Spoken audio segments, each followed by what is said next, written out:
gang violence and other kind of violence.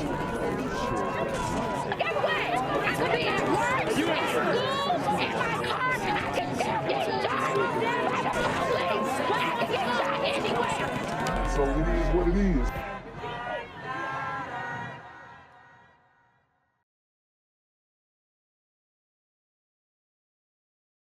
What's good, Shadow Realm? It's a Black Gen Z Mindset. Make sure you go ahead and like, comment, share, subscribe. Let's get into the video. Now to that grisly murder mystery on Long Island. And tonight we are learning more about the 4 people accused in connection to the discovery of dismembered body parts in parks. But as CBS 2's Jenna DeAngelis reports, they haven't been charged with killing the 2 victims.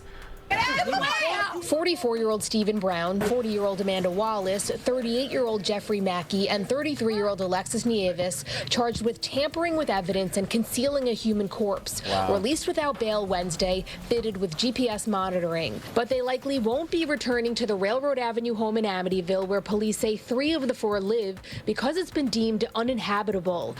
So as you guys can see, you have these individuals who are responsible for dismembering a body, and instead of being held on bail, they were released with no bail because their charges apparently are non-bailable offenses.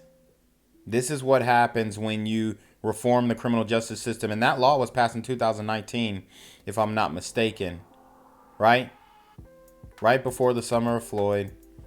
And the laws of leniency when it comes to violent crime just flooded in. So we're going to start to see a lot more of these cases, and it's going to be more than just somebody dismembering a body or something else. I mean, it's going to get worse.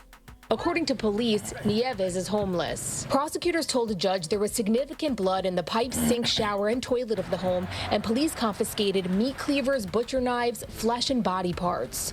All 4 pled not guilty. The defense attorneys for the 2 male suspects admitted they lived in the home, but said they're innocent. He didn't kill anybody, and as far as I can see from the get-go, this case is based upon a lot of assumptions. He's dealing with it best he can. It's, as you can imagine, a very difficult situation. The arrest came Tuesday after police found more body parts believed to be those of a 53-year-old man and a 59-year-old woman. The disturbing discoveries since Thursday in Bethpage, West Babylon, and Babylon Village. The DA said the suspects went to barbaric lengths to cover the crime. According to the felony complaint, they did remove from the home sharp instruments, multiple body parts, and other related items, and dispose of them to conceal the crime of murder in the 2nd degree. The charges, which do not include murder, mean supervised release for the suspects. At the frustration of the Suffolk County District Attorney and County Executive, who points to, quote, the failure of Albany's bail laws. We're still waiting to learn more about the victims, who police say had a last known address of Yonkers. Their relationship with the suspects and a motive are among the many unanswered questions in this ongoing case. In Amityville, Long Island, Jenna DeAngelis, CBS 2 News. But on here now, new developments in the case of body parts being found on Long Island. We now know 2 men and 2 women have been charged in the gruesome crimes. Still, many questions remain about the murders of 2 people from Yonkers. CBS 2's Jennifer McLogan has been following the story since it broke last week and has the latest now from Central Islip. Giving no motives nor relationships to each other or to the victims, 4 suspects who the DA said went to barbaric lengths to cover the crime were charged with concealing a human corpse, tampering with evidence, but not murder, in connection with the gruesome human body parts discoveries that have rattled communities across Suffolk County. Woo! And I'm telling you, these are some crafty glider gremlins on demon time, and they're walking free. So what they meant to be some type of, what they meant for they meant these laws to be some type of relief for Black and brown communities, but it's really just affecting everybody, and everybody's getting what they would deem a fair shake, but what we would deem an outrageous decision or verdict or whatever you want to call it. And now everybody who commits a crime is able to get off.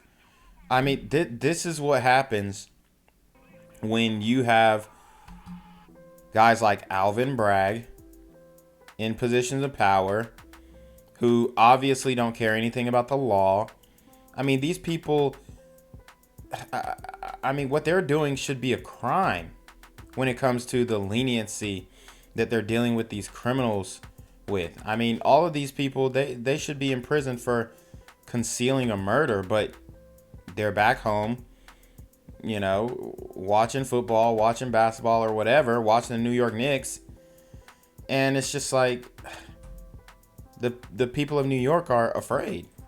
Attorneys said their clients are innocent. That he didn't kill anybody, and as far as I can see from the get-go, this case is based upon a lot of assumptions. But prosecutors told a judge there was so much blood in pipe, sink, shower, toilet of the Railroad Avenue home where the defendants were arrested that it is deemed uninhabitable. Police confiscated meat cleavers, butcher knives, flesh, and body parts. Wow.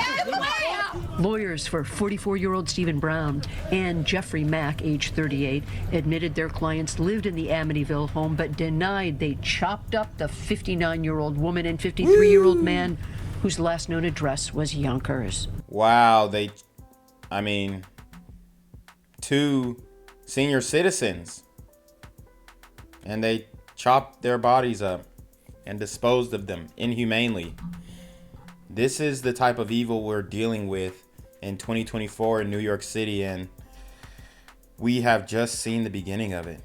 He's dealing with it best he can. It's, as you can imagine, a very difficult situation, and he's dealing with it. What did he say about the charges? I'm not going to discuss what I... What is his relationship to the victims? Yeah, I'm not going to go into that. Also charged with concealing and tampering are 2 women, Amanda Wallace, 40, who lived with the male defendants in Amityville, and 33-year-old Alexis Nieves, who police said is homeless. All 4 pled not guilty. The judge released them without bail. They were fitted with GPS monitoring, must report in person to probation, surrender their passports. The district attorney and Suffolk executive expressed outrage that the defendants were not remanded. The failure of Albany's bail laws has resulted in those charged with dismembering and placing body parts in our communities to walk free without posting any bail. This is outrageous and completely unacceptable in a civilized society. You see people walking their children and dogs all on this block. To find body parts, it's very disturbing. We always walking here. I got kids, like small kids. The grand jury will hear evidence. Charges could be upgraded as we await for details from the homicide squad. In Central Islip, Long Island, Jennifer McLogan, CBS 2 News. What's good, Shadow Realm? It's your boy Jenquavius Jackson, and y'all already know I'm demonetized and shadow banned in this bitch. So if you want to contribute, go to the Cash App, the PayPal, the GoFundMe, or join the Patreon. Also, don't forget to visit the merch store for all your favorite BGZM News 17 gear, including our exclusive Trump is a Blood t-shirt. Go fast before they sell out. They are already flying off the shelves, no cap. And remember, these super gremlins are on demon time. 4 people have been arrested in connection with the dismembered body parts that have been found across Long Island. Right now, they've been charged with hindering prosecution, tampering with evidence, and concealing a human corpse, which, under New York law, are not bail eligible. All right, Fox 5's Jody Goldberg live in Central Islip. And Jody, all 4 suspects have been released without bail. Steve and Natasha, these bodies were allegedly mutilated before they were disposed, and tonight officials in Suffolk County are calling it failure on Albany's part, vowing to change the law after 4 defendants walked. All 4 suspects arrested in connection with concealing, altering, and destroying body parts before scattering them in several locations throughout Long Island walked free on Wednesday. Stephen Brown, Jeffrey Mackey, Amanda Wallace, and Alexis Nieves, ranging in age from 33 to 40, aren't going back to Railroad Avenue in Amityville. Where are you going?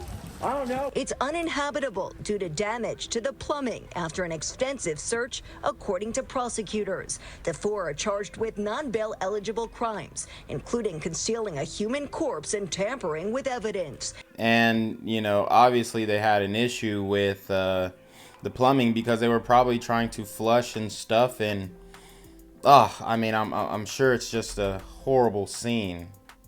In court, prosecutors say the defendants used butcher knives and meat cleavers to destroy human body parts and went through barbaric lengths to conceal it all. He didn't have anything to do with this and certainly didn't kill anybody. None of the defendants have been charged with murder in connection with the killings of the victims, a 53-year-old man and a 59-year-old woman, first found last week in Babylon Village. They entered not guilty pleas. Their attorneys didn't say how they knew each other or their victims. We maintain our innocence. We look forward to receiving discovery and whatever evidence they have, and we plan on fighting it vigorously. Criminal defense attorney Andrew Cherkasky, who is not tied to the case, calls the bail reform process an absolute disaster. This is the problem with taking the discretion away from the judges. Every case is different, and so in one case where you have egregious sounding offenses, if it doesn't fall into just the right category in the statute, then all of a sudden there's no bail available. Cherkasky says it's not uncommon for law enforcement to charge crimes they have evidence of first. I think that the detectives likely were able to put the pieces of the puzzle together with regard to figuring out who is involved in that part of the crime or the movement of the bodies, and perhaps that evidence was very clear and apparent to them,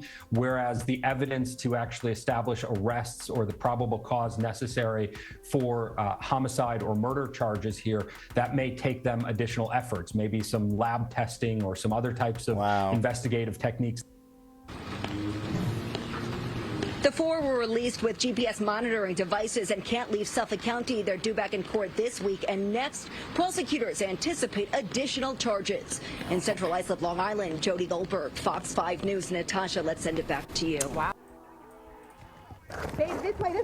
The four suspects accused of, quote, hacking bodies into pieces and spreading the remains across Long Island fled the Suffolk County courthouse in the rain, attempting to conceal their faces. Jeffrey, how'd you know the victims? It came moments after 38-year-old Jeffrey Mackey walked out of a courtroom. He, along with Amanda, how did you know the victims? 40-year-old Amanda Wallace, 33-year-old Alexis Nieves, and 44-year-old Stephen Brown were all charged. They're accused of desecrating the bodies of a 59-year-old woman and a 53-year-old man, with body parts first discovered in a park in Babylon. Several of their defense attorneys spoke following the arraignments. He maintains that he's not guilty, and that, because the district attorney and the police say that it's so, it doesn't mean it's so. Police say Brown, Mackey, and Wallace lived together at a home in Amityville off Railroad Avenue. Nieves moved in just prior to the alleged crimes.